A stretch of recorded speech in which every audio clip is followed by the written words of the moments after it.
My dream India would be somewhere where women will be able to be harassment free. They are able to move anywhere freely without giving a thought to as to what will happen to them. I mean, today women are so conscious of even moving out. It's like they're always thinking if something bad will happen to them. I just want them to feel safe and secure.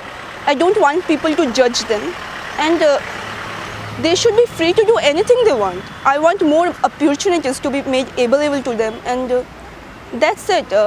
Corruption-free India is a dream, obviously, but that will take time. But first and foremost, I think they should need to focus on the women and, of course, the children. For example, I come from a village, and I know that many children, they are deprived of the basic rights of education. I mean, even the parents are not made aware as to what they are, supposed to expect from their children. Women are considered, they are supposed to be get married at 17, 18. That is supposed to be the minimum age they should get married at. They are not even asked if they want to study further. I want the parents to be made conscious that yes, the woman can study further, and yes, they can support the family, because most of the parents think that girls are not able to support the family. That's it. First of all, I think there should be seminars, where the parents, more than the children, the parents are educated as to what girls can really do.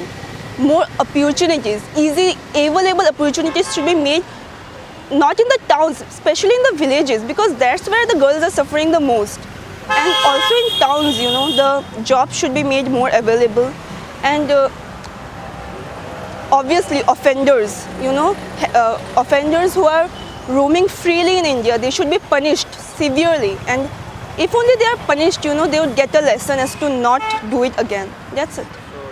Sir, I want you to work for the development of women, because somewhere or the other they are very closely linked to the future of India. That's it.